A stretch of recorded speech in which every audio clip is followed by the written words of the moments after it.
Ladies and gentlemen, the Palace Press Officer under Secretary Claire Castro.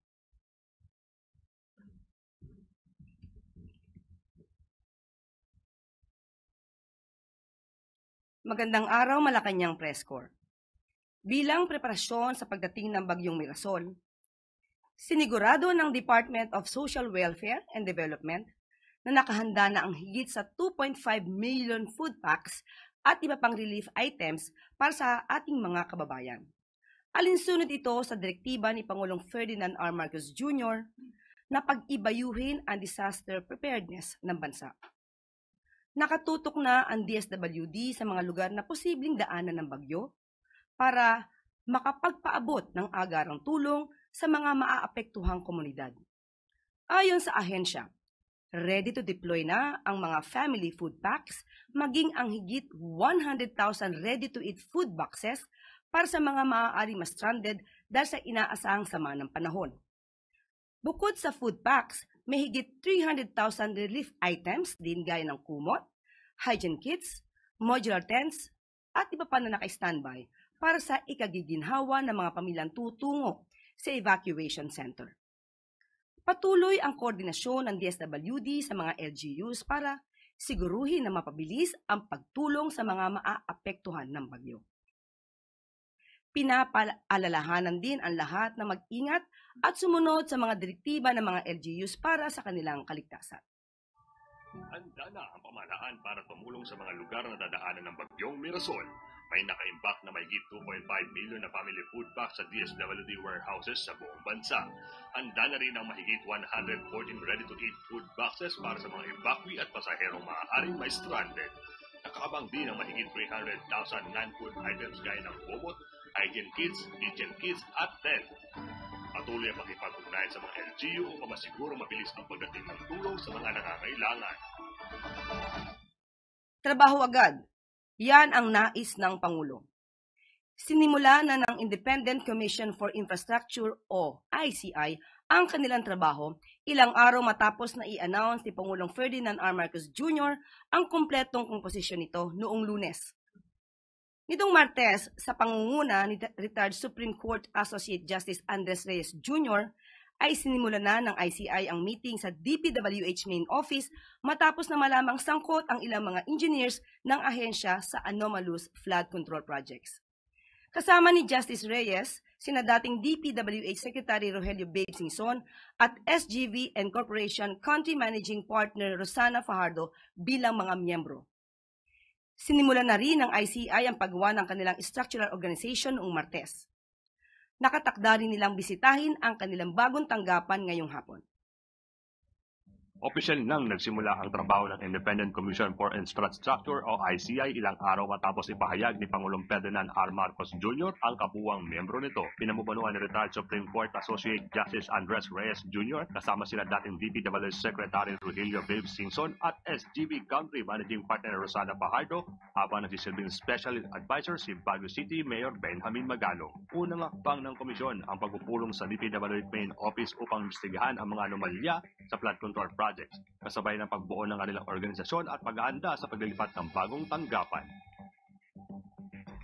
Sa utos ni Pangulong Ferdinand R. Marcos Jr., naripasuhin ang budget ng Department of Public Works and Highways. Tinapyasan na ng ahensya ang kanilang proposed budget ng halos 30% mula sa original proposal nito na 881.3 billion pesos. Aabot na lang sa 625.8 billion pesos ang kanilang budget proposal. Matapos na tanggalin ang lahat ng locally funded flood control projects na nakakahalaga ng 252 billion pesos. Kaugnay din sa utos ni Pangulong Marcos Jr., hinihiling ng DPWH o Kongreso na i-allocate ang 252 billion pesos sa mga programa at proyekto na makakatulong sa sektor ng agrikultura, edukasyon, healthcare, housing, labor, social welfare at information technology. Dahil sa nais ni Pangulong Marcos Jr. na agarang mapanagot ang mga sangkot at habuli ng pera na dapat taumbayan ang nakikinabang, na ipavreeze na ang mga bank accounts sa mga nakitang sangkot at sa mga maanumalyang flood control projects sa lalawigan ng Bulacan. Ayon kay AMLAC Executive Director Attorney Matthew David, nakapag-issue na ang Court of Appeals ng freeze order sa 135 bank accounts at 27 na insurance policies sa ilang mga personalidad na may kaugnayan sa flood control mess.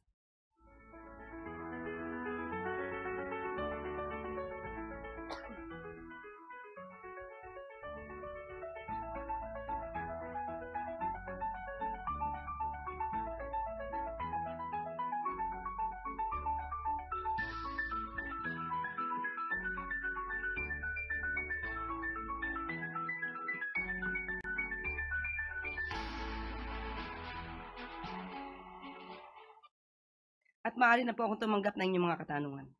Unang tanong mula kay Maricel Halili, TV5. Magandang umaga po, Yusek. Yusek, may we know what was discussed during the meeting of President Bongbong Marcos and House Speaker Martin Romualdez yesterday, and who were the people present during the meeting? Ang maiko-confirm ka lamang po ay nagkita po sila ng Pangulo at kung ano po yung napag-usapan nila ay hindi po natin masasabi. But clearly yesterday, Yusek, mainit po na usapan yung change of leadership in Congress. So I wonder if the President gave his blessings na mapalitan yung head ng Congress, considering that Congressman Toby Chanco himself said that although co-equal body, they respect the President, so they need to discuss the issue with the President. Sa ngayon ay wala po tayong masasabi at hindi pa naman po yata nagre-resign si Speaker Romualdez. So tingnan na lamang po natin kung anong susunod na magaganap. Last na lang po, ma'am. What does Malacanang think about the possible change of leadership in Congress? How will this help when it comes to preserving the integrity of the institution or the government as a whole, considering po na na-link din si Congressman Romualdez issue ng flood control projects, although not directly, but he was mentioned.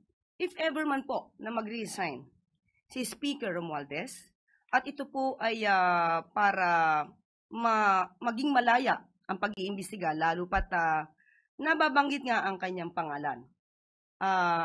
Magiging maayos po ito at makatanggap-tanggap kung ang kanyang dahilan po ay para maging maisalba rin po ang integridad ng institusyon at para nga sa isang malayang pag-iimbestiga. Salamat po.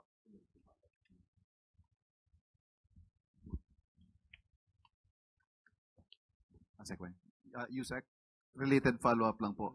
But can we get a categorical statement from the palace that should he resign and should he lose the speakership, that will not be a way for him to escape accountability? Si Speaker Romualdez? Of course, kaya nga yun ang mangyayari kung magre-resign siya at kahit naman hindi siya mag-resign. At kung masasangkot man ang kanyang pangalan at may mapapakitang ebidensya laban sa kanya, mas magandang ito ay kanyang depensahan sa pamamagitan ng mga records na maaari niyang ipakita. Mag-resign, hindi siya mag-resign, maaari pa rin siya maimbestigahan. Thank you. Next question, Ivy Reyes, Bilyonaryo. Hi, Isa. Good morning. Comment lang po from the Palace on ICI Special Advisor Benji Magalong's statement backing the call for Speaker Martin to face the Commission amid alleged involvement in the flood control scandal. Si Mayor Magalong po ay Special Advisor. So kung ano man po ang kanyang maia-advise, idiretso niya na po sa ICI at ang ICI po ay may mandato naman po na tugunan lahat ang mga records, facts, complaints na maaari matanggap nila. Sunod na tanong, Alvin Baltasar, Radyo Pilipinas. Yusek, good morning po. Yusek, for the last remaining 3 years ni Pangulong Marcos sa leadership, isasama niya na ba yung sa legacy niya, yung anti-corruption drive, since nasimulan niya na dito sa DPWH? And from there, talagang nakita natin kung gaano kalalim yung corruption doon sa ahensya. Ang pagtatrabaho po ng Pangulo para maipakita at ma-expose kung anumang mga maanumalyang flood control projects na ito at nagiging sanhi ng korupsyon, hindi po ito ginagawa ng Pangulo para magkaroon lamang ng legacy. Ginagawa niya po ito dahil ito po ang kinakailangan. Ginagawa niya po ito para sa taong bayan. So hindi para po magkaroon lamang ng legacy. Follow up lang, Yusek. Katapos nitong investigation sa DPWH, meron bang information kung merong ahensyang isusunod si Pangulong Marcos na kung meron siyang natatanggap na information, talamak din ang korupsyon doon sa ahensya ngayon. Ang pag-iimbestiga naman po patungkol sa korupsyon ay hindi lamang para sa DPWH. Kung meron pong makikita at maibibigay na anumang mga reports tungkol sa anumang korupsyon, yan naman po ay talagang pag-iimbestigahan. Salamat po, Yusek. Sunod na tanong, Chris Jose Remate. Good morning, Yusek. Sabi po ni BP Sara, dapat daw po agad na inaksyonan ng Pangulo yung flood control mess instead na hintayin daw po yung magiging findings ng ICI. And ang sabi po niya, and I quote, kung ikaw, presidente ka, tapos alam mo na kung ano ang nangyayari, makikita mo, based on the budget, kung paano binababo yung pera ng bayan. Mag-aantay ka pa ba ng commission o truth commission o ano pang commission? Okay. Unang-una po, di po natin alam kung kung siya po ba ay matagal na nagstay sa isang kuweba at hindi niya nalalaman ang mga nagaganap at hindi niya nalalaman kung ano yung agarang isinasagawa ng ating Pangulo. Siguro po kakailanganin niya na po ng mataas na grado na salamin or kaya hearing aid para madinig niya kung anuman ang lahat ng ginagawa at mga inuutos ng Pangulo sa mga law enforcement agencies, sa mga investigating bodies, kasama na po ang pagbuo ng ICI. Uulit-ulitin po natin, dahil paulit-ulit naman po lamang ang sinasabi na issue ng Vice Presidente. Ang pag-iimbestiga po ay hindi po kailangang isang araw lang. Hindi po naniniwala ang Pangulo sa isang EJK style, walang imbestigahan, libingan ang hantungan. Ang gusto ng Pangulo, due process. At hindi po dapat lamang na puro salita or kaya pangako. Matatandaan natin na may nangako noong nakaraang administrasyon, 3 buwan hanggang 6 na buwan ay masusugpo ang korupsyon. Kung meron naman pong sistema ang Vice Presidente, kung paano agara masusugpo ang korupsyon na ito, sana po ay hinilig niya na rin po ito at ibinigay sa kanyang ama. Pero bakit hindi kaya? Siguro ito ang dahilan kung bakit hindi rin nasugpo ang korupsyon noong panahon ng nakaraang administrasyon. Dahil umamin mismo ang dating Pangulo na siya mismo ay corrupt. Inamin niyang nagnanakaw siya, pero naubos na. So, ito pong article na to ay 2017, halos mahigit 1 taon na nakaraan bago after siya mangako na 3 buwan hanggang 6 na buwan matatapos ang korupsyon. Sasabihin natin kung ano sinabi niya rito, and I quote, "Hindi ako nagmamalinis, marami rin akong nanakaw, pero naubos na. So wala na." End of quote. So, 2017 ito, sana naibigay na rin niya sa kanyang ama kung paano agarang masusugpo ang korupsyon. Ma'am, isa na lang po. Ma'am, hinamon po ni VP Sara ang Pangulo na mag-conduct po ng lifestyle check sa mga miyembro ng Kongreso. And I quote again, ma'am, sabi po niya, mag-lifestyle check ka na dyan sa mga congressman at sa mga staff nila. Ang dami dyan, may bahay sa abroad. Ano pang investigative body ang kailangan? Tanungin natin, may moral ascendancy ba ang Vice Presidente pagdating sa usapin ng korupsyon? Yun lang po. Thank you, ma'am. Sunod na tanong, Gilbert Verdes, DWIC. Morning po, Yusek. Ngayon pong nag-start na po ng operation o trabaho yung ICI. Baka may update po sa operation naman ng sumbong sa Pangulo.ph. Okay. Meron po na natanggap na sumbong as of now ay 16,275 na report at lahat pong ito, dahil meron na pong ICI, ay ipapasa na po sa ICI. Thank you. Sunod, Tuesday, New DZBB. Hi ma'am, follow up lang po doon sa meeting ni Pangulong Marcos at ni House Speaker Romualdez. Sa tingin po ba ng palasyo, itong possible na pagbibitiw, kung magbibitiw man si Speaker o kung mag-on leave lang, ay nararapat lang para i-appease o pahupain yung damdamin o emosyon ng taong bayan dahil nababanggit nga po ang pangalan ni Speaker sa issue ng hindi tamang paggamit ng pondo ng bayan. Para pahupain ang damdamin? Sabi ko nga po, ang sabi po natin, mag-resign o hindi mag-resign, at ang kung pangalan niya ay nasasama, maiimbestigahan man po ito. So, desisyon na po iyan ni Speaker Romualdez kung siya po ay mag-resign. So, hanggat hindi po talaga siya nag-resign, ay wala naman din po talaga magiging reaksyon ng palasyo. Last question, Let Narciso DZRH. Ma'am, other topic lang po, ipinatigil po ng Supreme Court yung implementasyon ng redistricting ng BARM. Ano po ang reaksyon ng Pangulo dito, lalo't ilang linggo na lang ay election na sa BARM? Kung yan po ang desisyon ng Supreme Court, yan naman po ay gagalang. Kung ano pong inuutos sa Supreme Court, magkukumplay naman po ang pamahalaan. Pero hindi po ba nangangamba ang Malacanang na makaapekto ito lalo't paulit-ulit na sinasabi ni Presidente kung gaano kahalaga itong BARM elections sa rehiyon at sa peace process? Kung pangamba po, opo, meron. Pero susundin pa rin po ng administrasyon kung ano po ang sinasabi ng Supreme Court. Ivan Mayrina, GMA7. Pahabol ko lang, ma'am, yung tungkol sa opinion ni VP Sara tungkol sa ICI. She was asked if this is too little too late. And her answer was, and I quote, actually hindi na siya too little too late. Nothing na nga siya. Nothingness na ang ginagawa ngayon.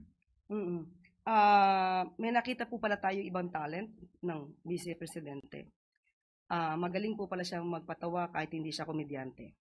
But anyway, ang Pangulo umaaksyon, gumagawa, nagtatrabaho. Nakikita po ng taong bayan kung paano po ba ang pagtugon ng Pangulo sa mga hinaing ng kababayan natin, especially tungkol sa maanumalyang flood control projects. Pero, nakikita ba ito dahil ang sabi ay kawalan? Kung ikukumpara ba sa nakaraang administrasyon na nagsabing corrupt, mismo ang Pangulo at maraming ghost projects, ano ang itatawag natin sa panahon na yon? Living hell?